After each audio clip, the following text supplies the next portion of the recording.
दोस्तों नमस्कार। ये है मार्गदर्शन फॉर सिविल सर्विसेज। मैं अनुराग चौधरी।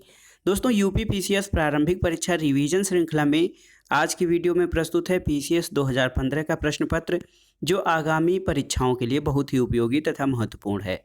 आप इन प्रश्नों को तैयार कर लीजिए, जिससे परीक्षा में आप पूरे आत्मविश्वास के साथ प्रश्नों को सही अटेम्प्ट कर सकें। तो आइए शुरू करते हैं आज का वीडियो।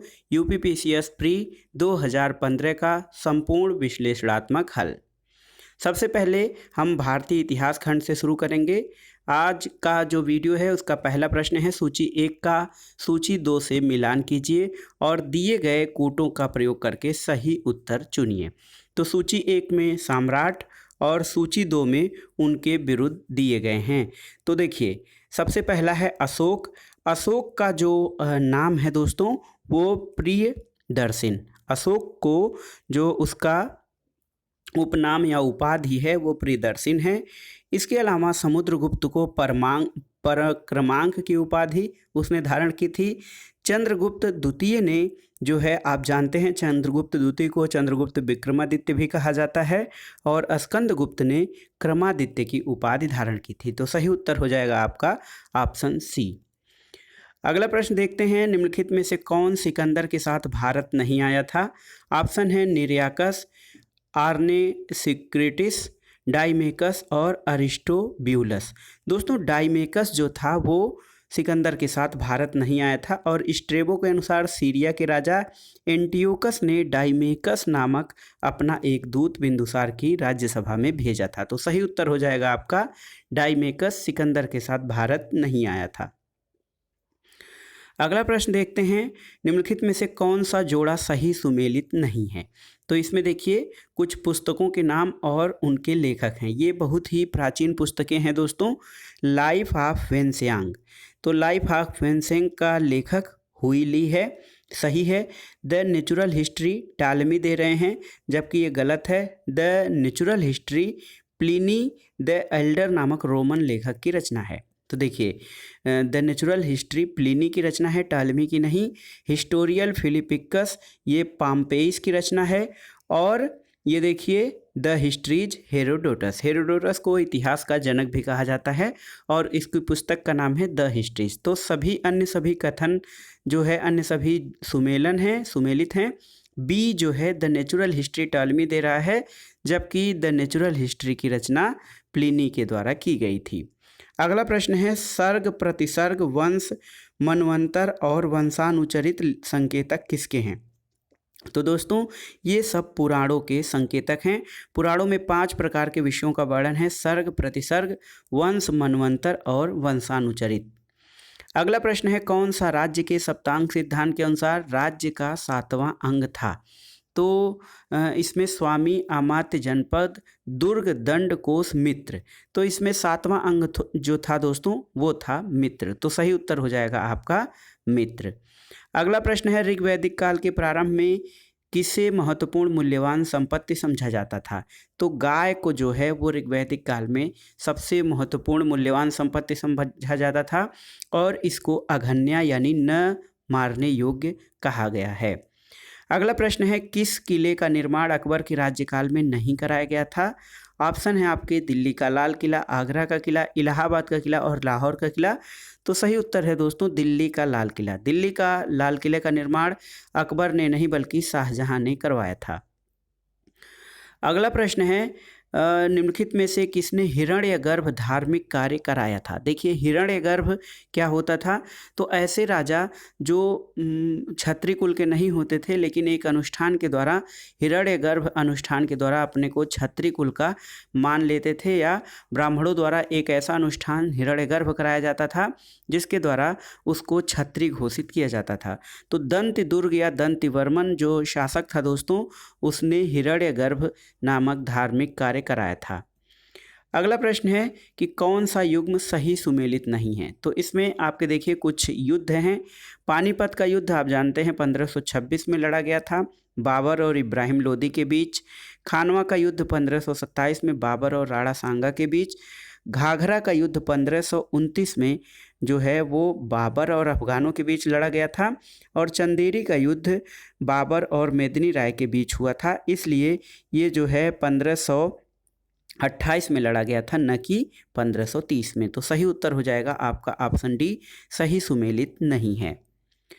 अगला प्रश्न है कि मुगल सम्राट जहांगीर ने किसे इंग्लिश खान की उपाधि दी थी। तो इंग्लिश खान की उपाधि दी थी विलियम हॉकिंस को, और ये मुगल सम्राट जहांगीर के दरबार में 1608 में आया था। अगला प्रश्न आधुनिक इतिहास से संबंधित, दक्षिण भारत के पोलिगार कौन होते थे। पोलिगार दोस्तों क्षेत्रीय प्रशासकीय और सैन्य नियंत्रक होते थे, दक्षिण भारत के पोलिगार।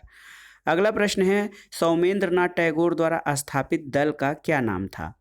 भारतीय बोल्शेविक दल, क्रांतिकारी साम्यवादी दल, बोल्शेविक लेनिनिस्ट दल और अतिवादी लोकतांत्रिक दल। तो सही उत्तर है सौमेंद्र नाथ टैगोर द्वारा क्रांतिकारी साम्यवादी दल की स्थापना की गई थी। अगला प्रश्न है किस अधिवेशन के लिए कांग्रेस ने पहली बार एक महिला को अध्यक्ष चुना।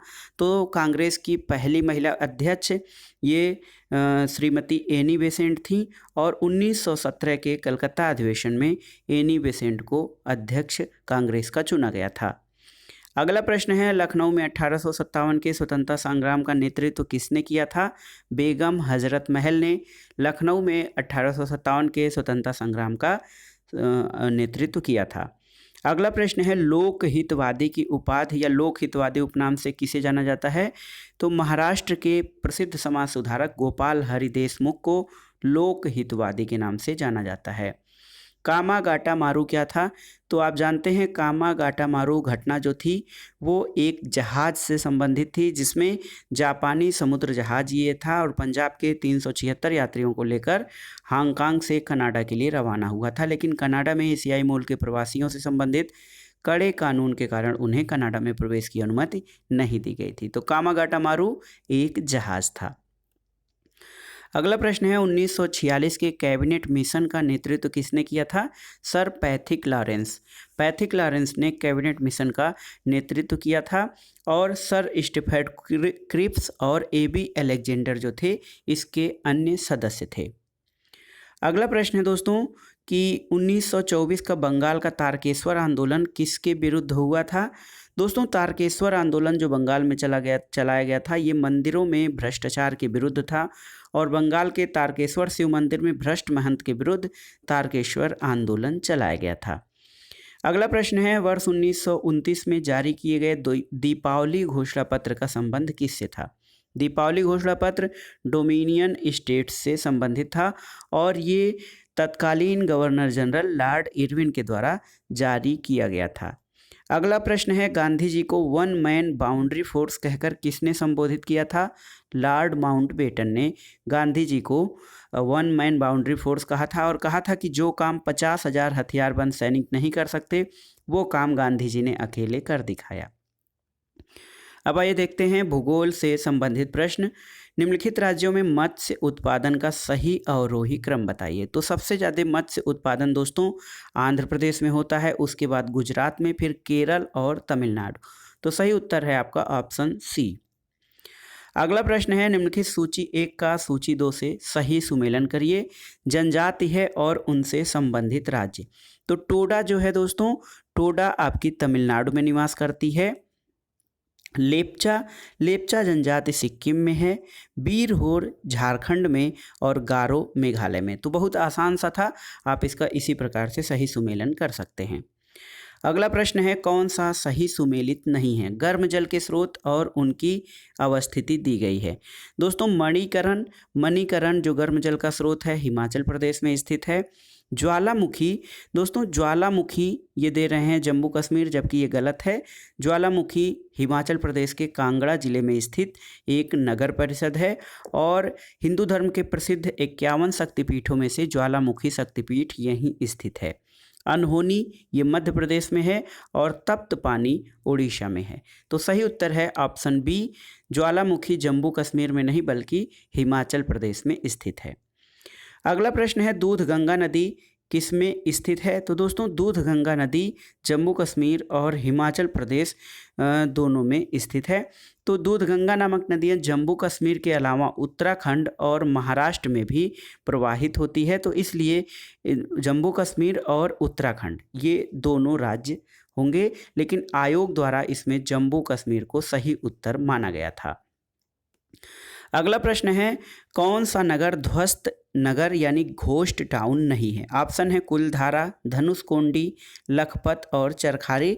तो चरखारी जो है ये ध्वस्त नगर नहीं है, ये महोबा में स्थित है। अगला प्रश्न है दोस्तों, भारत की निम्न झीलों में से कौन जम्मू कश्मीर में स्थित है? देखिए, फूलझर झील, कोलेरू झील, अंचार झील और हमीरसर झील। तो कोलेरू झील आंध्र प्रदेश में, हमीरसर झील गुजरात में, फुलहर झील उत्तर प्रदेश में और अंचार झील ऑप्शन सी आपका ये सही है, ये श्रीनगर जम्मू कश्मीर में स्थित है। अगला प्रश्न है, सूची 1 का सूची 2 से सुमेलन कराना है। सही सुमेलन इस प्रकार है, अष्टमुडी झील जो है दोस्तों ये आपका केरल में स्थित है। पुलिकट आप जानते हैं, पुलिकट झील आपकी तमिलनाडु में स्थित है, पुलिकट तमिलनाडु में स्थित झील है। इसके अलावा रूपकुंड उत्तराखंड में है और सूरज कुंड जो है हरियाणा में स्थित है। तो इस प्रकार आप सही सुमेलन झीलों का उनके राज्यों से कर सकते हैं। अष्टमुडी तमिलनाडु, अष्टमुडी केरल, पुलिकट तमिलनाडु, रूपकुंड उत्तराखंड और सूरजकुंड हरियाणा में स्थित है। भारत की निम्न मिट्टियों में से कौन बेसाल्ट लावा के उपक्षय के कारण निर्मित हुई है? ऑप्शन है आपके जलोढ़, लैटराइट, लाल मिट्टी और रेगुड़ मिट्टी। तो रेगुड़ या काली मिट्टी जो है वो बेसाल्ट लावा के उपक्षय के कारण निर्मित हुई है। अगला प्रश्न है, निम्न शहरों में से किसे दामोदर नदी से निकाला गया है? दोस्तों कुछ नहर हैं, उनमें से दामोदर नदी से निकाली गई नहर कौन सी है? तो सही है एडन नहर। एडन नहर वर्ष 1938 में दामोदर नदी से निकाली गई। ये 65 किलोमीटर लंबी है और 10,000 हेक्टेयर भूमि की सिंचाई इससे होती है। अगला प्रश्न है, कांडला किसके लिए प्रसिद्ध है? तो कांडला में निर्यात प्रसंस्करण क्षेत्र स्थापित किया गया है। दोस्तों कांडला एक समुद्री बंदरगाह है जो गुजरात के कच्छ जिले में स्थित है और यहाँ निर्यात संवर्धन के लिए निर्यात प्रसंस्करण क्षेत्र स्थापित किया गया। अगला प्रश्न है, निम्नलिखित में से भारत की सबसे बड़ी मशीनीकृत खान कौन सी है? रत्नागिरी खान, जयपुर खान, सुंदरगढ़ खान और बेलाडीला खान। तो बेलाडीला खान जो खान है छत्तीसगढ़ के बस्तर जिले में है। ये हेमेटाइट और मैग्नेटाइट लौह अयस्क के उत्पादन के लिए भारत की सबसे बड़ी मशीनीकृत खान है। अगला प्रश्न, निम्नलिखित में से किस राज्य में टिन अयस्क का प्रमुख भंडार है? तो सही उत्तर है छत्तीसगढ़। छत्तीसगढ़ में टिन अयस्क का सर्वाधिक भंडार है और आपको ये भी पता होना चाहिए कि छत्तीसगढ़ भारत का एकमात्र टिन उत्पादक राज्य है और टिन अयस्क कैसिस्टेराइट नामक अयस्क से प्राप्त होता है। अगला प्रश्न वर्ल्ड ज्योग्राफी से है, कौन सा जल लवणता प्रवणता को दर्शाता है? तो दोस्तों जल की लवणता प्रवणता को दर्शाने वाला जो होता है लाइन वो हेक्लोक्लाइन कहलाया जाता है। हमारे उपग्रह में मृदु जल की सर्वाधिक मात्रा कहाँ पर है? ऑप्शन है आपका नदियों में, झीलों और झरनों में, महाद्वीपीय और पर्वतीय हिमनद यानी अस्थायी हिम में और भूमिगत जल में। तो दोस्तों सबसे ज़्यादा यानी जितना पृथ्वी है 100% उसमें 97% जल खारा जल के रूप में सागरों में है और मृदु जल के 3% में से 2.4% आपका हिमनद और ध्रुवीय बर्फ के रूप में है। तो सही उत्तर आपका हो जाएगा ऑप्शन सी महाद्वीपीय और पर्वतीय हिमनदों के रूप में। अगला प्रश्न है, कुछ काल दिए गए हैं, इसमें से प्रायः लघु हिमकाल किसे माना जाता है? तो 1650 से 1870 ईस्वी को लघु हिमकाल कहा जाता है और इस अवधि के दौरान यूरोप और उत्तरी अमेरिका 20वीं सदी की अपेक्षा अधिक ठंडे थे। अगला प्रश्न है, कौन सा मृदा से संबंधित है? तो मृदा से संबंधित जो होता है उसको इंडेफिक कहा जाता है। दोस्तों इंडेफिक मृदा की भौतिक और रासायनिक विशेषताओं से संबंधित होता है। अगला प्रश्न है, कौन सा सही सुमेलित नहीं है? तो देखिए इसमें विश्व का सबसे ऊंचा जो है टुगेला जलप्रपात दिया है। तो वेनेजुएला स्थित एंजल जलप्रपात जो है वो दुनिया का सबसे ऊंचा जलप्रपात है, न कि टुगेला जलप्रपात। तो ये आपका गलत हो जाएगा। विश्व की सबसे बड़ी ताजे पानी की झील सुपीरियर झील है। विश्व की सबसे ऊंची झील टीटीकाका है। और विश्व की दूसरी सबसे गहरी झील टांगानिका है। और विश्व की सबसे गहरी झील आपका बैंकाल झील है। तो विश्व का सबसे ऊंचा जलप्रपात जो है वो टुगेला प्रपात जो दे रहे हैं ये गलत है, जबकि वेनेजुएला में एंजल जलप्रपात सबसे ऊंचा जलप्रपात है। कौन सा मरुस्थल दक्षिणी गोलार्ध में स्थित है? ऑप्शन है आपका सही उत्तर कालाहारी। कालाहारी मरुस्थल दक्षिणी गोलार्ध में स्थित है और ये अफ्रीका के बोत्सवाना, नामीबिया और दक्षिण अफ्रीका की सीमा से लगभग 9 लाख वर्ग किलोमीटर क्षेत्र में विस्तृत है। अगला प्रश्न है कौन सा सही सुमेलित नहीं है? उद्योग है और स्थान। दोस्तों कागज के लिए ओंटेरियो ये कनाडा में स्थित है। सूती वस्त्र के लिए डेट्राइट जो दे रहे हैं तो ये गलत है। सूती वस्त्र के लिए डेट्राइट नहीं बल्कि डेट्राइट जो है वो मुख्य रूप से ऑटोमोबाइल उद्योग के लिए प्रसिद्ध है, ये अमेरिका में स्थित है। इसके अलावा रसायन के लिए टेक्सास, तो टेक्सास रासायनिक उद्योग के लिए सही है। और मोटर कार नागोया में मोटर कार ऑटोमोबाइल के लिए प्रसिद्ध स्थल है। अगला प्रश्न देखते हैं किस देश में उसके कुल क्षेत्रफल का 30% से अधिक क्षेत्र राष्ट्रीय पार्क के अंतर्गत आता है? तो भूटान में उसके कुल क्षेत्रफल का 30% राष्ट्रीय या नेशनल पार्क के अंतर्गत शामिल है। अगला प्रश्न है कुछ झीलें हैं उनमें विश्व की प्राचीनतम और सबसे गहरी झील कौन सी है? तो दोस्तों ये है बैंकाल झील। बैंकाल झील दुनिया की प्राचीनतम और सबसे गहरी झील है। इसकी गहराई 1642 मीटर है। अगला प्रश्न सूची 1 को सूची 2 से सुमेलित करना है। देखिए यहाँ पर सूची 1 में कुछ स्थल दिए गए हैं और सूची 2 में उनसे संबंधित देश या क्षेत्र। तो सही सुमेलन देखिए स्वर्णिम त्रिभुज, स्वर्णिम गोल्डन ट्रायंगल का जो एरिया होता है दोस्तों वो दक्षिण पूर्व एशिया का अफीम उत्पादक देश में आता है। इसके अलावा बरमूडा त्रिकोण ये उत्तरी अटलांटिक महासागर में है। सुदूर पूर्व चावल का कटोरा, सुदूर पूर्व चावल का कटोरा जो है इसको आपका ये म्यांमार को माना जाता है और रेड बेसिन चीन में स्थित है। तो सही सुमेलन आपका ऑप्शन बी हो जाएगा। सही सुमेलित कौन सा नहीं है? बांध और नदियां बतानी हैं। देखिए ग्रैंड कूली बांध ये कोलंबिया नदी पर है, सही है। हुअर बांध टेनेसी नदी पर, ये गलत है। नूरेक बांध बक्स नदी पर और कहोरा बांध या कबोरा बासा जाम्बेजी नदी पर, ये सही है। दोस्तों नूरेक बांध दे रहे हैं बक्स नदी पर, जबकि ये जो बांध है नूरेक बांध ये देखिए हुवर बांध टेनेसी नदी पर, ये गलत दे रहे हैं। हुवर बांध जो कि एरिजोना और नेवादा की सीमा के बीच कोलोरेडो नदी पर स्थित है। अगला प्रश्न है कौन सा तांबे का बृहत्तम उत्पादक वर्ष 2013 में रहा है? तो चिली तांबे का सर्वाधिक बड़ा उत्पादक रहा है। अगला प्रश्न है वायुमंडल में और उनके मंडलों के पृथ्वी पे धरातल से बढ़ती दूरी के क्रम में व्यवस्थित कीजिए। तो सबसे नीचे आता है क्षोभ मंडल, सबसे पहले आपका क्षोभ मंडल आ जाएगा। उसके बाद उसके ऊपर जो है समताप मंडल आता है, फिर उसके ऊपर आता है दोस्तों मध्य मंडल और सबसे ऊपर तापीय मंडल का स्थान आता है। तो 2 3 4 1 आपका सही उत्तर हो जाएगा। 2 3 4 1 सही उत्तर है ऑप्शन डी। अगला प्रश्न पर्यावरण से संबंधित है। भारत में गिद्धों की कमी का प्रमुख कारण क्या है? जानवरों को डाइक्लोफेनेक नामक जो दर्द निवारक रसायन दिया जाता है वो गिद्धों की कमी का सबसे प्रमुख कारण होता है।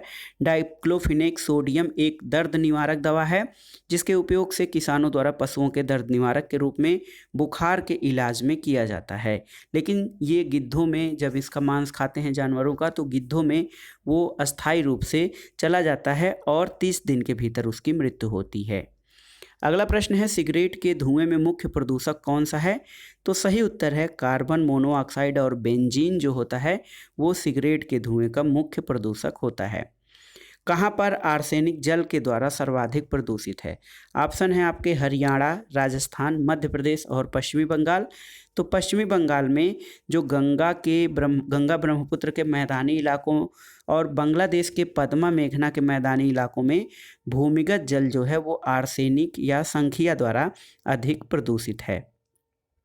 निम्नलिखित में से कौन पारिस्थितिकी तंत्र के विषय में सही नहीं है? तो यह एक बंद तंत्र होता है, ये सही नहीं है। यह एक खुला तंत्र है, जबकि यह अजैविक और जैविक दोनों संगठनों से युक्त होता है। पारिस्थितिकी तंत्र सही है। इसकी अपनी स्वयं की उत्पादकता होती है और यह प्राकृतिक संसाधन तंत्र होता है। ये तीनों कथन सही हैं, जबकि कह रहे हैं कि यह एक बंद तंत्र होता है, ये सही नहीं है। अगला प्रश्न है, किसे जलवायु परिवर्तन का क्रायोजेनिक संकेतक प्राप्त किया जाता है? तो दोस्तों ये है आइस कोर। आइस कोर को जलवायु परिवर्तन का क्रायोजेनिक संकेतक माना जाता है और हिम तत्व या आइस कोर किसी ग्लेशियर या बर्फ की चादर को छेदकर प्राप्त किया गया बेलनाकार नमूना होता है और आइस कोर अतीत की जलवायु और वातावरण की जांच के लिए सबसे प्रत्यक्ष और विस्तृत अभिलेख होता है। अगला प्रश्न है, कौन जलवायु परिवर्तन के खगोलीय सिद्धांतों से संबंधित नहीं है? पृथ्वी की कक्षा की उत्केंद्रता, पृथ्वी की घूर्णन अक्ष की तिर्यकता, विषुव अनय या पृथ्वी की सूर्य अपसौर की उपस्थिति और सौर विकिरणित ऊर्जा यानी सौर विकिरण। तो दोस्तों सौर विकिरण जलवायु परिवर्तन के खगोलीय सिद्धांत से संबंधित नहीं है। अगला प्रश्न है, किसे मेगा डाइवर्स देश के रूप में जाना जाता है? तो मेगा डाइवर्स देश के रूप में न्यूजीलैंड, ऑस्ट्रेलिया, नेपाल और ऑस्ट्रिया में से ऑस्ट्रेलिया को मेगा डाइवर्स देश के रूप में जाना जाता है। मेगा डाइवर्स देश ऐसे देशों का समूह होता है जहां पृथ्वी की अधिकांश प्रजातियां पाई जाती हैं और इन देशों को अत्यधिक जैव विविधता युक्त माना जाता है। अगला प्रश्न है, किसकी औसत शुद्ध प्राथमिक उत्पादकता सबसे कम है? शीतोष्ण कटिबंधी वन, उष्ण कटिबंधी वन, शीतोष्ण कटिबंधी घास प्रदेश और उष्ण कटिबंधी सवाना। तो दोस्तों शीतोष्ण कटिबंधी घास प्रदेश जो हैं उनकी नेट प्राइमरी प्रोडक्टिविटी सबसे कम है। अगला प्रश्न है, कौन सुमेलित नहीं है? प्रथम विश्व जलवायु सम्मेलन 1979 सही है। प्रथम पृथ्वी शिखर सम्मेलन में एजेंडा 21 ये भी सही है। पृथ्वी शिखर सम्मेलन +5 1997 सही है।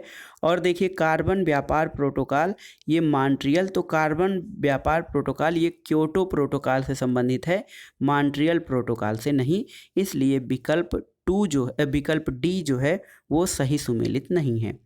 अगला प्रश्न है, कौन सा सागरीय राष्ट्रीय उद्यान है? सागरीय राष्ट्रीय उद्यान यानी मेरीन राष्ट्रीय उद्यान। तो दोस्तों मन्नार की खाड़ी जो है वो भारत का सागरीय राष्ट्रीय उद्यान है जो तमिलनाडु में स्थित है और इसकी स्थापना 1986 में हुई थी। अगला प्रश्न, निम्नलिखित में से किस देश ने गैसोलीन में एथेनॉल मिश्रित करने का कानून अनिवार्य कर दिया है? तो ये देश है ब्राज़ील। ब्राज़ील ने गैसोलीन यानी पेट्रोल में एथेनॉल मिश्रित करना अनिवार्य कर दिया है। अगला प्रश्न है, भारत में जैव विविधता हॉटस्पॉट के रूप में किसे पहचाना जाता है? तो भारत में जैव विविधता हॉटस्पॉट पश्चिमी घाट, पूर्वी घाट और हिमालयन प्रदेशों को माना जाता है। पूर्वी हिमालय, पश्चिमी घाट और देखिए पूर्वी हिमालय, पश्चिमी घाट और म्यांमार भारत सीमा और सुंडालैंड को तथा अंडमान निकोबार द्वीप समूह को जो है ये जैविक विविधता हॉटस्पॉट के रूप में जाना जाता है। अगला प्रश्न है, कौन सा एक पारिस्थितिकी तंत्र की जैव विविधता की बढ़ोतरी के लिए उत्तरदायी नहीं है? पारिस्थितिकी तंत्र की उत्पादकता, मध्य व्यवधान, पारिस्थितिकी तंत्र की आयु और पोषण स्तरों की कम संख्या। तो पोषण स्तरों की कम संख्या पारिस्थितिकी तंत्र की जैव बढ़ोतरी के लिए उत्तरदायी नहीं है। अगला प्रश्न है, प्रवाल विरंजन में सर्वाधिक महत्वपूर्ण कारक क्या है? दोस्तों प्रवाल विरंजन में सबसे महत्वपूर्ण कारक वैश्विक ऊष्मन या ग्लोबल वार्मिंग का होता है। अगला प्रश्न देखते हैं, कौन सा कथन सही है? तो सही कथन है, जैवमंडलीय पारिस्थितिकी तंत्र में ऊर्जा का प्रवाह एक दिशीय होता है। तो ये आपका सही कथन है। दोस्तों जैवमंडलिक पारिस्थितिकी तंत्र में ऊर्जा का प्रवाह एक दिशात्मक होता है और जैवमंडल पारिस्थितिकी तंत्र धरती पर स्थापित सभी पारिस्थितिकी प्रणालियों का योग होता है। अगला प्रश्न, अब आइए विज्ञान खंड में देखते हैं। पाइर हिलियोमीटर का प्रयोग किसे नापने में किया जाता है? तो दोस्तों ये सोलर रेडिएशन को नापने में या उच्च ताप को नापने में पाइर हिलियोमीटर का प्रयोग किया जाता है। अगला प्रश्न है मानव शरीर का तापमान 98.4 डिग्री फ़ारेनहाइट होता है डिग्री सेल्सियस में। तो डिग्री सेल्सियस में आप याद रखिएगा कि 36.89 या 37 डिग्री सेंटीग्रेड जो है वो सेल्सियस में मानव शरीर का तापमान होता है। अगला प्रश्न है एक गिलास पानी पीने में कितनी कैलोरी मिलती है। तो दोस्तों पानी में कैलोरी नहीं होती है, कोई ऊर्जा नहीं होती है। एक गिलास पानी पीने पे 0 कैलोरी की प्राप्ति होती है। अगला प्रश्न है प्रकाश का नीला रंग किसके कारण होता है। तो प्रकाश के प्रकीर्णन के कारण। आपने पढ़ा है प्रकाश के प्रकीर्णन के कारण प्रकाश का नीला रंग होता है। और जब प्रकाश किसी कण से टकराता है तो वह उस कण के आर पार निकल जाता है अथवा उसके द्वारा परावर्तित या छितरा दिया जाता है। अगला प्रश्न है नैनो प्लग किससे संबंधित है। दोस्तों नैनो प्लग एक छोटे से सुनने के यंत्र से संबंधित है। ये एक हियरिंग एड है, इसका आकार बहुत छोटा होता है और ये आसानी से नज़र नहीं आता है। अगला प्रश्न है रोगियों के दांतों को देखने के लिए दंत चिकित्सकों द्वारा कौन सा दर्पण प्रयोग किया जाता है। अवतल दर्पण। अवतल दर्पण रोगियों के दांतों और दंत चिकित्सकों द्वारा प्रयोग किया जाता है। अगला प्रश्न है मायोपिया वाला व्यक्ति देख सकता है। तो दोस्तों मायोपिया निकट दृष्टि दोष को कहा जाता है। निकट दृष्टि दोष मतलब निकट की वस्तुएं साफ दिखाई देती हैं या पास की वस्तुएं साफ दिखाई देती हैं लेकिन दूर की वस्तुएं धुंधली दिखाई देती हैं। तो सही उत्तर है नज़दीक की वस्तु को स्पष्ट रूप से देख सकता है। मायोपिया यानी निकट दृष्टि दोष से पीड़ित व्यक्ति जो है वो निकट की वस्तुओं को साफ देख सकता है। अगला प्रश्न है निम्नलिखित में से कौन सा अर्धचालक है। तो सिलिकॉन और जर्मेनियम। तो सही उत्तर है आपका जर्मेनियम, ये अर्धचालक की श्रेणी में आता है। अगला प्रश्न है बॉक्साइड अयस्क है। तो बॉक्साइड एल्यूमिनियम का अयस्क होता है। कांसा किसका मिश्र धातु है। कांसा दोस्तों तांबा यानी कापर और टिन Cu+Sn यानी कापर और टिन को मिलाकर कांसा प्राप्त किया जाता है। अब आइए देखते हैं जीव विज्ञान से संबंधित प्रश्न। निम्नलिखित प्रजातियों में कौन सी दांत वाली व्हेलों में विशालतम है। तो दांत वाली व्हेलों में स्पर्म व्हेल सबसे बड़ी होती है और ये लगभग 50 से 55 फीट लंबी और 30 से 45 फीट वजनी होती है। अगला प्रश्न है जब डॉक्टर किसी को कहता है कि उसे टेट्राप्लेजिया हो गया है तो उसका आघात उसे पक्षाघात कहा जाता है। तो टेट्राप्लेजिया का अर्थ क्या होता है। दोस्तों टेट्राप्लेजिया का अर्थ होता है दोनों हाथों और पैरों का पक्षाघात। अगला प्रश्न है बासमती चावल के दाने पकाने पर लंबे हो जाते हैं क्योंकि उसमें बाहुल्य पाया जाता है एमाइलेज का। एमाइलेज के बाहुल्य के कारण बासमती चावल के दाने पकाने पर लंबे हो जाते हैं। अगला प्रश्न है शरीर के अंदर लौह की कमी से उत्पन्न होने वाला रोग कौन सा है। तो ये है रक्तहीनता। एनीमिया या रक्तहीनता लौह तत्व की कमी से होता है। अगला प्रश्न है मानव गुर्दे में पथरी किसकी वजह से बनती है। तो आप पथरी का कारण जानते हैं दोस्तों कैल्शियम ऑक्जेलेट। कैल्शियम ऑक्जेलेट ये CaCO2O4 यानी इसका रासायनिक सूत्र कैल्शियम ऑक्जेलेट का होता है CaC2O4 जो मानव गुर्दे में पथरी का प्रमुख कारण होता है। अगला प्रश्न है यदि कोई मानवीय रोग विश्व के बृहद क्षेत्र में फैलता है तो उसे क्या कहा जाता है। उसे कहा जाता है पैंडेमिक। जब कोई रोग किसी क्षेत्र विशेष क्षेत्र या जनसंख्या में अस्थायी रूप से विद्यमान होता है तो उसका विस्तार क्षेत्र बहुत बड़ा हो जाता है तो उसको पैंडेमिक कहा जाता है। अगला प्रश्न है कौन सा जल जनित रोग है। ऑप्शन है आपके चेचक, मलेरिया, हैजा और तपेदिक। तो सही उत्तर है आपका हैजा जो कि जल जनित रोग है। अगला प्रश्न देखते हैं जेनेटिक इंजीनियरिंग में किसका प्रयोग किया जाता है। जेनेटिक इंजीनियरिंग में प्लाज्मिड का प्रयोग किया जाता है और एक जीवाणु की सभी सामान्य गतिविधियों का नियंत्रण इसके एकल गुणसूत्र और जीन के छोटे छल्ले के रूप में निर्भर करता है जिसको कि प्लाज्मिड कहा जाता है। कुछ देखिए सलजम, अदरक, गाजर और शकरकंद में से कौन सा तना है। तो दोस्तों अदरक जो है वो तने का रूपांतरण होता है। अगला प्रश्न, किसी व्यक्ति का जो रक्तचाप या ब्लड प्रेशर है 140 mmHg है, तो इसके उल्लेख में Hg का तात्पर्य क्या है? Hg का तात्पर्य दोस्तों मरकरी से होता है। मनुष्य का औसत रक्तचाप 120/80 होता है। जब कोई डॉक्टर हमारा रक्तचाप नापता है तो वो वायुमंडलीय दाब के सापेक्ष होता है। अगला प्रश्न है, कुनैन सिनकोना पादप की किस भाग से प्राप्त की जाती है? तो ये छाल से प्राप्त होती है। लौंग क्या है दोस्तों? तो लौंग सूखे फूल होते हैं। लौंग जो हैं, लौंग के पौधे की सूखे फूल जो होते हैं, पुष्पकलिका, उसको सुखाकर लौंग के रूप में प्रयोग किया जाता है। पादप हार्मोन कौन सा है? साइटोकाइनिन दोस्तों एक पादप हार्मोन है। और पादप हार्मोन के 5 वर्ग होते हैं, एब्सिसिक अम्ल, ऑक्सिन, साइटोकाइनिन, एथिलीन और जिबरेलिन। अगला प्रश्न है, पेड़ पौधों में जाइलम किसके लिए जिम्मेदार होता है? तो जाइलम जल के परिवहन के लिए जिम्मेदार होता है। तो सही उत्तर है आपका ऑप्शन सी। अगला प्रश्न है, मानव शरीर का तापक्रम जो है वो जाड़ों में घट जाता है, गर्मियों में बढ़ जाता है। न जाड़ों में घटता है, न गर्मियों में बढ़ता है, और जाड़ों में बढ़ जाता है। तो सही उत्तर है दोस्तों, न जाड़ों में घटता है और न बढ़ता है। मानव शरीर का तापमान साधारणतया 98.6 डिग्री फ़ारेनहाइट होता है और ये गर्मी और सर्दी में एक समान रहता है। अगला प्रश्न है कि दिसंबर 2014 में भारत द्वारा सफलतापूर्वक किस जो है उपग्रह को प्रक्षेपित किया गया था? तो GSLV Mark 3 को प्रक्षेपित किया गया था दिसंबर 2014 में।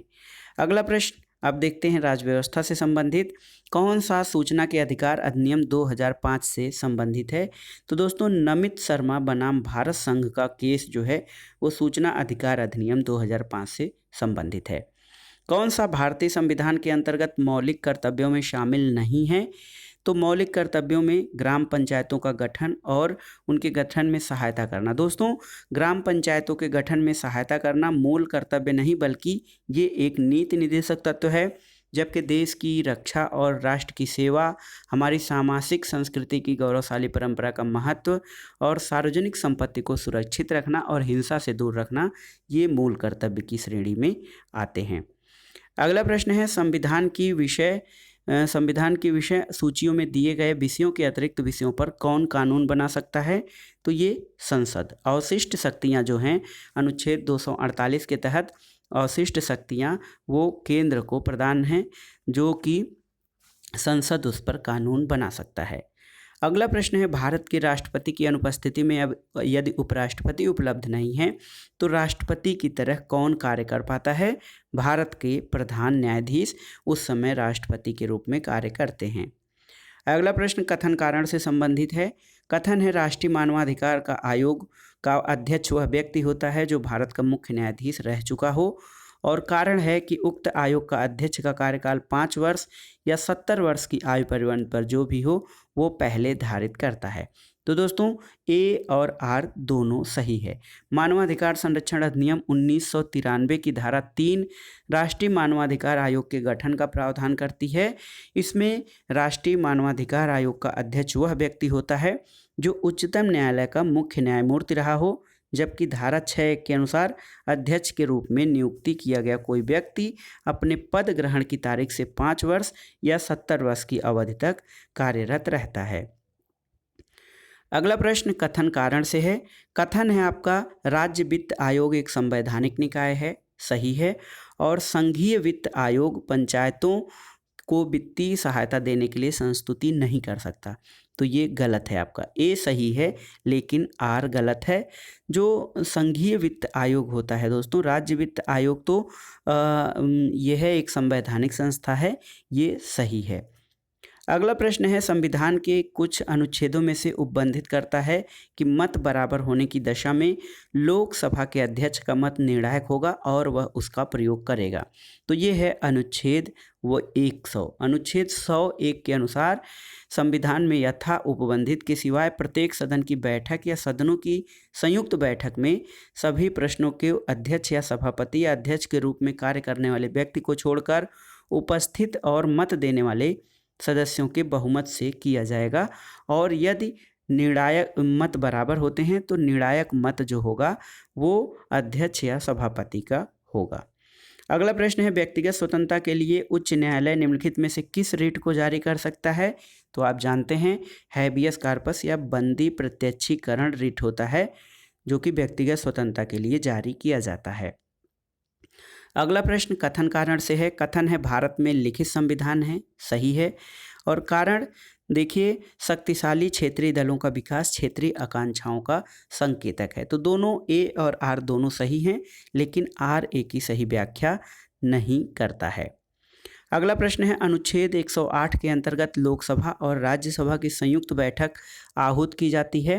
तो राष्ट्रपति द्वारा लोकसभा की संयुक्त बैठक आहूत की जाती है और संयुक्त बैठक की अध्यक्षता लोकसभा का अध्यक्ष करता है। अगला प्रश्न है, संविधान के अंतर्गत कौन सा मौलिक अधिकार केवल भारतीय नागरिकों को प्राप्त है, भारत में रहने वाले विदेशियों को नहीं? तो ये है विचार और अभिव्यक्ति की स्वतंत्रता, ये केवल भारतीय नागरिकों को प्राप्त है। अगला प्रश्न कथन कारण से संबंधित है। कथन है राज्य निर्वाचन आयोग एक संवैधानिक प्राधिकरण है, ये दोस्तों सही नहीं है।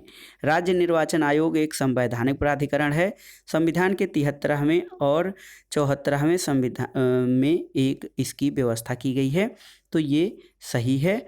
और देखिए कारण में दे रहे हैं ग्रामीण स्थानीय निकायों के निर्वाचन पर भारत के निर्वाचन आयोग का निरीक्षण रहता है, तो ये आपका गलत है। तो सही उत्तर हो जाएगा ए सही है और आर गलत है, तो ऑप्शन डी आपका सही हो जाएगा। अगला प्रश्न है, भारत के राष्ट्रपति को महाभियोग द्वारा हटाने की प्रक्रिया किस अनुच्छेद में वर्णित है? दोस्तों राष्ट्रपति को महाभियोग को हटाने की प्रक्रिया अनुच्छेद 61 में वर्णित है, सही उत्तर है अनुच्छेद 61। अगला प्रश्न है, कौन सा एक भारत के संविधान का संघीय लक्षण नहीं है? जो लक्षण हैं वो इस प्रकार हैं, केंद्र और राज्यों के बीच शक्तियों का बंटवारा, पूर्ण रूप से लिखित संविधान, इकहरी नागरिकता और स्वतंत्र न्यायपालिका। तो भारत में जो है दोस्तों इकहरी नागरिकता का प्रावधान है और ये भारत के संविधान का जो है वो संघीय लक्षण नहीं है। भारतीय संविधान में एकात्मक और संघात्मक दोनों ही विशेषताएं मौजूद हैं और संघात्मक लक्षणों में कठोर संविधान, केंद्र और राज्यों में शक्तियों का वितरण, न्यायपालिका की सर्वोच्चता, और जबकि एकात्मक लक्षणों में एकल नागरिकता, राज्यपाल की राष्ट्रपति द्वारा नियुक्ति और आपातकाल की घोषणा। तो ये जो ऑप्शन सी है इकहरी नागरिकता, ये संघीय लक्षण नहीं है। अगला प्रश्न है, किस राज्य में सर्वप्रथम लोकायुक्त कार्यालय की स्थापना हुई थी? सही उत्तर है महाराष्ट्र। सबसे पहले महाराष्ट्र में, उसके बाद बिहार तथा उत्तर प्रदेश में लोकायुक्त कार्यालय की स्थापना की गई थी। अगला प्रश्न है, संविधान के किस संशोधन के द्वारा केंद्रीय मंत्रियों की संख्या लोकसभा के कुल सदस्यों के 15% पर सीमित कर दी गई थी? याद रखिएगा 91 यानी 91वां संविधान संशोधन अधिनियम 2003 के द्वारा। अगला प्रश्न है, भारत में मत देने का अधिकार कौन सा अधिकार है? मौलिक अधिकार, संवैधानिक अधिकार, प्राकृतिक अधिकार और वैधानिक अधिकार। तो दोस्तों भारत में जो मत देने का अधिकार है वह एक सांविधिक या वैधानिक अधिकार है, यानी स्टैच्यूटरी राइट, जबकि लोक सेवा आयोग ने अपनी उत्तर कुंजी में मताधिकार को संवैधानिक अधिकार माना है। अगला प्रश्न है, लोकसभा में एंग्लो इंडियन समुदाय के लिए आरक्षण का प्रावधान किस अनुच्छेद में किया गया है? तो अनुच्छेद 331। अनुच्छेद 331 में लोकसभा में एंग्लो इंडियन समुदाय के लिए आरक्षण का प्रावधान किया गया है। अगला प्रश्न है, किस वाद में भारतीय संविधान के मूल ढांचा सिद्धांत की रूपरेखा प्रतिपादित की गई?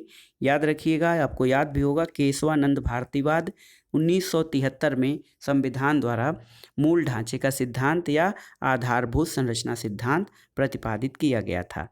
संघ की कार्यपालिका शक्ति किस में निहित होती है? दोस्तों संघ की कार्यपालिका शक्ति राष्ट्रपति में निहित होती है, अनुच्छेद 53(1) के अनुसार। संसद में शून्यकाल या 0 आवर का समय कब होता है? दोपहर 12 बजे से अपराह्न 1 बजे तक शून्यकाल का समय होता है। तो आप देख लीजिएगा, भारतीय संसद के दोनों सदनों में प्रश्नकाल की समाप्ति के बाद शून्यकाल का समय आता है। अगला प्रश्न है, कौन भारत के राष्ट्रपति के निर्वाचन हेतु निर्वाचक गण में शामिल नहीं है? भारत के राष्ट्रपति के निर्वाचन हेतु निर्वाचक गण में शामिल नहीं है। तो इसमें से दोस्तों लोकसभा के निर्वाचित सदस्य शामिल होते हैं, राज्यसभा के निर्वाचित सदस्य ये भी शामिल होते हैं, राज्य की विधानसभाओं के निर्वाचित सदस्य शामिल होते हैं, राज्य की विधान परिषदों के निर्वाचित सदस्य ये शामिल नहीं होते हैं। तो सही उत्तर आपका हो जाएगा ऑप्शन डी। अगला प्रश्न है भारतीय संसद में शामिल है। भारतीय संसद में लोकसभा, राज्यसभा और राष्ट्रपति। सही उत्तर हो जाएगा आपका ऑप्शन डी। अगला प्रश्न है जीएसटी जब गठित की गई थी तो जीएसटी पर अधिकार प्राप्त राज्य के वित्त मंत्रियों के अध्यक्ष के रूप में किसने कार्यभार संभाला था? के एम मणि ने। और देखिए कौन अब भारत में तेल कीमतों का निर्धारण करता है? तेल कंपनियां। दोस्तों तेल कंपनियां अब भारत में तेल कीमतों का निर्धारण करती हैं। पेट्रोल, डीजल जैसे तेल सरकारी नियंत्रण मुक्त पदार्थ हो गए हैं जिनकी कीमतें तेल कंपनियां निर्धारित करती हैं। अगला प्रश्न है अणु शक्ति विद्युत निगम लिमिटेड एक संयुक्त उपक्रम है भारतीय परमाणु ऊर्जा निगम और एनटीपीसी। दोस्तों अणु शक्ति विद्युत निगम लिमिटेड भारतीय परमाणु ऊर्जा निगम और एनटीपीसी यानी नेशनल थर्मल पावर कॉरपोरेशन का एक संयुक्त उपक्रम है। अगला प्रश्न है कौन फसलों के न्यूनतम समर्थन मूल्य निर्धारण संबंधी संस्तुति करता है? तो कृषि लागत और कीमत आयोग जो है वो फसलों के न्यूनतम समर्थन मूल्य यानी मिनिमम सपोर्टिंग प्राइस के मूल्य निर्धारण संबंधी संस्तुति करता है। अगला प्रश्न है किसके लिए उद्यमी हेल्पलाइन स्थापित की गई है? तो ये है सूक्ष्म लघु और मध्यम उपक्रमों के लिए। सूक्ष्म लघु और मध्यम उपक्रमों के लिए उद्यमी हेल्पलाइन सेवा शुरू की गई है। अगला प्रश्न कथन कारण से है। कथन है आर्थिक विकास के लिए एक बहुआयामी उपागम की आवश्यकता होती है। ये आपका सही है। कारण दे रहे हैं कि वर्तमान भारत सरकार मुख्यतः सूक्ष्म आर्थिक विषयों पर ध्यान केंद्रित कर रही है। तो दोस्तों ये गलत है, केवल सूक्ष्म विषयों पर नहीं बल्कि व्यापक विषयों पर भी ध्यान केंद्रित किया जा रहा है। तो ए सही है लेकिन आर गलत है। अगला प्रश्न देखते हैं बीएसई ग्रीनेक्स में कितनी कंपनियां शामिल हैं? दोस्तों बीएसई या बॉम्बे स्टॉक एक्सचेंज का ग्रीनेक्स जो है वो देश का पहला पर्यावरण अनुकूल इक्विटी सूचकांक है और इसमें जो है कुल 20 कंपनियां शामिल की गई हैं। ऑप्शन में कोई भी शामिल नहीं है। दोस्तों याद रखिएगा बीएसई ग्रीनेक्स में कुल 20 कंपनियां शामिल हैं।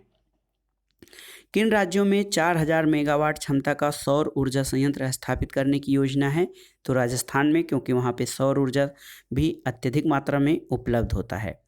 अगला प्रश्न है 1944 में गांधीवादी योजना किसने प्रतिपादित किया था? श्रीमन नारायण अग्रवाल। 1944 में प्रसिद्ध गांधीवादी अर्थशास्त्री श्रीमन नारायण अग्रवाल द्वारा भारत के आर्थिक नियोजन हेतु एक गांधीवादी योजना प्रतिपादित की गई थी। अगला प्रश्न है वर्चुअल क्लस्टर्स वेब पोर्टल का आरंभ किसके द्वारा किया गया है? दोस्तों सूक्ष्म लघु और मध्यम उपक्रम मंत्रालय द्वारा 2014 में सूक्ष्म लघु और मध्यम उपक्रम मंत्रालय ने वर्चुअल क्लस्टर्स नामक पहल की शुरुआत की है और यह एक वेब पोर्टल है जो देश भर के छोटे कारोबारियों और बैंकों तथा अन्य वित्तीय संस्थाओं को एक साथ जोड़ने में मदद करेगा। अगला प्रश्न है सूची 1 का सूची 2 से सुमेलन करना है। तो आइए करते हैं। WTO क्या करता है? दोस्तों WTO सामान्यतः व्यापार में मात्रात्मक प्रतिबंधों के उपयोग को निषिद्ध करता है। IMF यानी इंटरनेशनल मॉनेटरी फंड का काम क्या होता है? इसका कार्य होता है भुगतान संतुलन में असंतुलन को ठीक करने के लिए भुगतान का कार्य करना, वित्त प्रदान करना। सार्क यानी दक्षिण एशियाई संगठन क्या है? ये है दक्षिण एशियाई देशों के बीच सहयोग को बढ़ावा देना और IDA ये नम्य ऋणों की स्वीकृति प्रदान करता है। अगला प्रश्न है किस आर्थिक सर्वेक्षण में पहली बार धाड़ी विकास और जलवायु परिवर्तन का नया अध्याय जोड़ा गया है? तो ये है दोस्तों 2011-12 वर्ष 2011-12 के आर्थिक सर्वेक्षण में पहली बार धाड़ी विकास और जलवायु परिवर्तन यानी sustainable development and climate change का नया अध्याय जोड़ा गया था। अगला प्रश्न जनसंख्या और नगरीकरण से है। भारत में जनगणना 2011 के अनुसार 2001 से 11 की अवधि में देश की जनसंख्या वृद्धि का प्रतिशत कितना था? तो ये था 17.7% देश की जनसंख्या वृद्धि का प्रतिशत। अगला प्रश्न है नगरीकरण के कार्यों के संबंध में कुछ कथन हैं, उन पर विचार कीजिए। पहला है ग्रामीण से नगरीय क्षेत्रों में प्रवास की ऊंची दर। ये सही है। शहरों से शैक्षणिक संस्थाओं की बढ़ती संख्या, ये भी सही है। औद्योगिकरण की ऊंची दर, ये देखिए, और ग्रामीण क्षेत्रों में ऊंचा जीवन स्तर, ये गलत है आपका। तो 1, 2 और 3 आपके सही उत्तर हैं। ग्रामीण क्षेत्रों में ऊंचा जीवन स्तर, ये सही नहीं है। अगला प्रश्न है, 2011 की जनगणना के अनुसार भारत में लिंगानुपात कितना है? दोस्तों, प्रति 1000 पुरुषों पर भारत में जो लिंगानुपात है वो प्रति 1000 पुरुषों पर स्त्रियों की संख्या 943 है। इसलिए विकल्प डी सही उत्तर है। और भारत का जो है अनंतिम आंकड़ों के अनुसार भारत का लिंगानुपात 940 है। तो यहाँ पर 940 के हिसाब से दिया गया है, लेकिन 2011 की जनगणना के अंतिम आंकड़ों के अनुसार जो लिंगानुपात है 943 है। 2011 की जनगणना के अनुसार उत्तर प्रदेश की जनसंख्या भारत की जनसंख्या के कितने प्रतिशत है? 16.16%। इस हिसाब से आप अनुमान लगाएं तो देश में रहने वाला हर छठा व्यक्ति जो है वो उत्तर प्रदेश का रहने वाला है। अगला प्रश्न है कि राज्य विशेष से संबंधित यूपी स्पेशल से उत्तर प्रदेश मंत्रिमंडल ने दिसंबर 2014 में 4 नगरों में मेट्रो चलाने के लिए साध्यता अध्ययन यानी फिजिबिलिटी स्टडी को विस्तृत प्रोजेक्ट रिपोर्ट तैयार करने की स्वीकृति दी है। कौन सा नगर इन 4 नगरों में शामिल नहीं है? आगरा, वाराणसी, मेरठ और इलाहाबाद। तो इलाहाबाद इसमें शामिल नहीं है। जनगणना 2011 के अनुसार उत्तर प्रदेश की साक्षरता दर कितनी है? दोस्तों, उत्तर प्रदेश की साक्षरता दर जो है वो 67.7% है। उत्तर प्रदेश की साक्षरता दर 67.7% है और अनंतिम आंकड़ों के अनुसार 69.72% था। तो विकल्प सी आपका सही हो जाएगा। अगला प्रश्न है, कुछ कथन हैं उन पर आपको विचार करना है। कथन है कि उत्तर प्रदेश की वर्तमान सरकार उद्योग आधारित संरचना, ऊर्जा उत्पादन आदि के विकास पर ध्यान लगा रही है। सही है। कारण है भारी निवेश आर्थिक विकास को सुलभ करता है। तो ये भी सही है। और कारण जो है कथन की सही व्याख्या भी करता है। तो ए और आर दोनों सही हैं और आर ए की सही व्याख्या करता है। अगला प्रश्न है दोस्तों, विविध प्रश्नों से संबंधित आइए देखते हैं। करंट को छोड़ देते हैं क्योंकि करंट अफेयर्स जो पिछले 6 से 8 महीने या साल भर के होते हैं उनको पढ़ना जरूरी होता है। अगला प्रश्न है, निम्नलिखित देशों के भागों में किसके नाम का मतलब होता है 40 कबीलों का देश?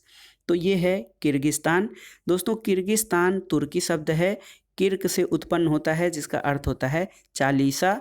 किर्गिस्तान का अर्थ 40 कबीलों का देश होता है। अगला प्रश्न है दोस्तों, 19 नवंबर को किस दिवस के रूप में मनाया जाता है? तो ये है इस वीडियो का आखिरी प्रश्न। 19 नवंबर को विश्व शौचालय दिवस के रूप में मनाया जाता है और जुलाई 2013 में संयुक्त राष्ट्र सभा ने सभी के लिए स्वच्छता संकल्प के माध्यम से 19 नवंबर को विश्व शौचालय दिवस के रूप में मनाने का निर्णय लिया गया था। तो ये था दोस्तों यूपी पीसीएस प्रारंभिक परीक्षा 2015 का संपूर्ण विश्लेषणात्मक हल, जो आपके आगामी यूपी पीसीएस परीक्षाओं के लिए बहुत ही उपयोगी तथा लाभदायक होगा। आप इसको तैयार कर लीजिए। वीडियो कैसा लगा हमें कमेंट बॉक्स में ज़रूर बताइएगा। वीडियो को लाइक करें, शेयर करें और इस चैनल मार्गदर्शन फॉर सिविल सर्विस को सब्सक्राइब करें। वीडियो देखने के लिए धन्यवाद दोस्तों। नमस्कार।